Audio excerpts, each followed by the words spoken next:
Hey, Danny, it's great to meet you. How are you? I'm doing great. How are you today? I am absolutely wonderful. Let me know how I can help.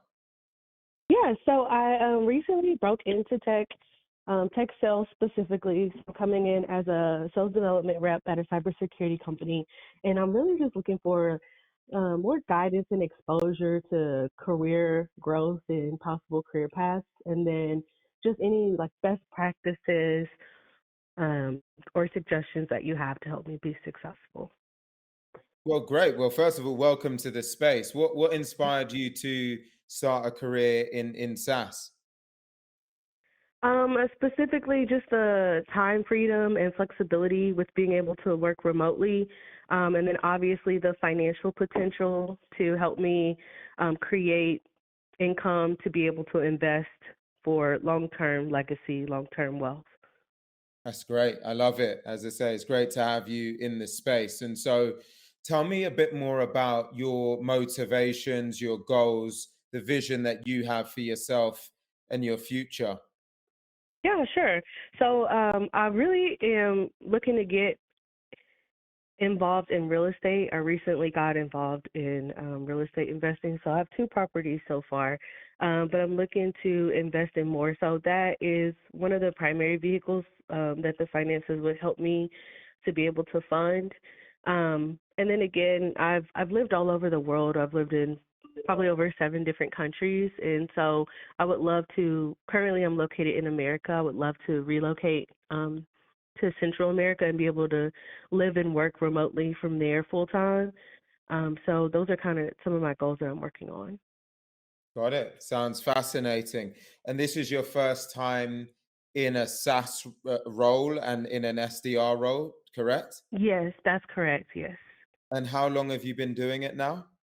I start on Monday, so Ah, negative 2 days. my goodness. Wow, that's exciting. So you want my perspective on how you can make an impactful start, or was there anything specific? Well, yeah, how I can make an impactful start, but also more so beyond the start, because the company that I've chosen, they have a really great onboarding process, a great team, a proven training program. So I'm not too much concerned about that. Just more so trying to understand long term possibilities and career growth there. So what are the opportunities, different ways that I could go, and then maybe some of the characteristics, like if a person has this type of personality or is interested in these types of things, then this is a possible career path that they could take within the SaaS space. Got it. And I'm about to respond to that. The only other thing I'd love to ask you is if you were to describe your strongest characteristics and the aspects that you feel really make you thrive, just walk me through what they are. Yeah, so I absolutely just like love helping people solve problems. All of my work experience has been in one way helping people and creating solutions for people. So I thrive on knowing that I'm being able to help others. I also love to develop other people and mentor them. I've worked a lot in managerial roles. So once I'm able to perform myself, I would love to be in a position to help mentor and develop others that are coming into this space and starting their career as well. And then just my tenacity. I think that's one of the things. I know a lot of people say that, but just growing up as an athlete, just all the things that I've accomplished in my life, climbing myself up from intern to, high levels in some pretty big companies internationally. I know that I have the drive and the tenacity to go after it and make it happen. I just want to. You can't go forward if you don't have a vision, if you don't know where you're going. You need a destination to know what you're working towards, and that's kind of where I am right now. Most definitely. Really helpful context. And I love the way that you came alive when you started talking through some of those things. That was fun. So when we look ahead in terms of career options, in SaaS sales, in many ways, the world is your oyster. But for most people, they're typically going to go down one of two primary paths. One is the new business sales route, which is where you're just solely focused on new business, new logo acquisition, and bringing brand new revenue to the business. And that's really one track. And if you're to do that, the typical path would be that you'd go from being an SDR, sales development rep, like you're about to be on Monday, which is exciting, into Yes. an SMB account exec role, so a small to medium business. Then you tend to go into mid market, then enterprise, and then companies sometimes have what they call a global role. And there's different names and incarnations of those things.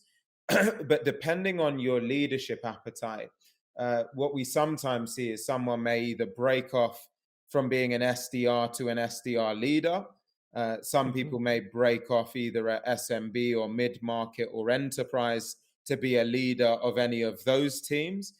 And then there's some who opt to go through the whole stack, right? So they go from SDR to AE to senior AE to enterprise AE, and then they choose to become a leader because they want to make sure that they've had exposure to all of the roles before they make that transition out. And there's not definitively a right or wrong. The reason for my questions was I was trying to understand what's really important to you, and Hmm. subject to where you come out of that equation would dictate whether you chose to jump into leadership early or whether there was value in you building more of a breadth of experiences as an account executive, doing smaller deals and larger deals. And the only other piece I'll add to this is the other side of the coin is becoming an account manager.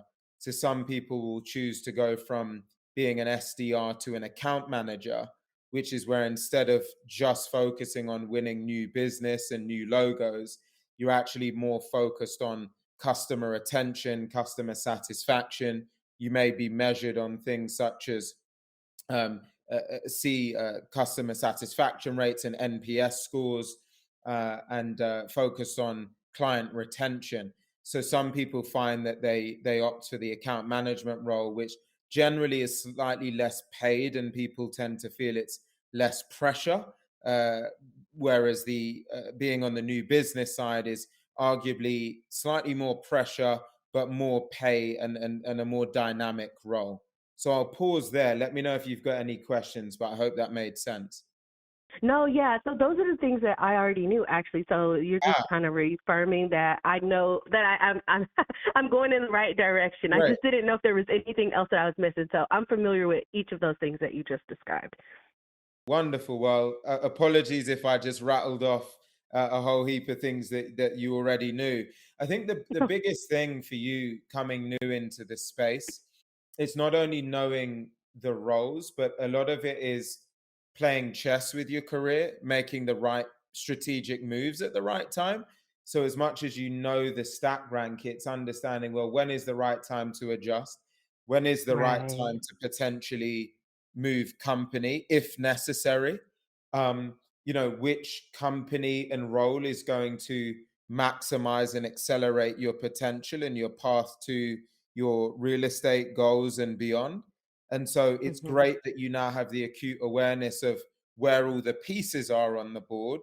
But then the question becomes, how do you now make sure that Danny makes the right moves at the right time to maximize your potential?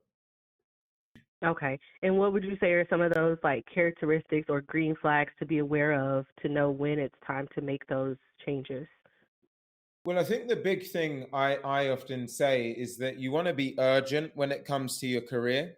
A lot of people teach this premise of you must do 3 to 5 years in a company, or at least 2 years in an individual role before you can move on. And I actually did the opposite throughout my entire corporate career. I typically moved on and moved up very quickly, and it got me to a second line VP role very quickly in the grand scheme of things.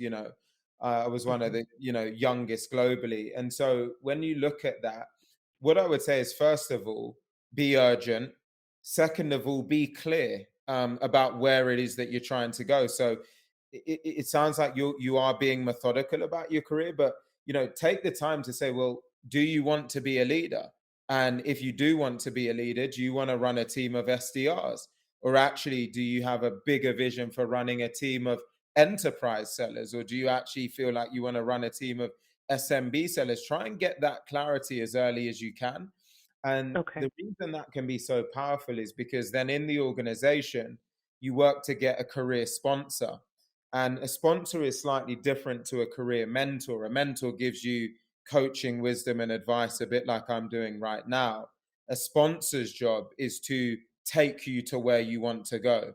They're the people that are in the rooms having the conversations, making the decisions about who gets promoted, when, and where.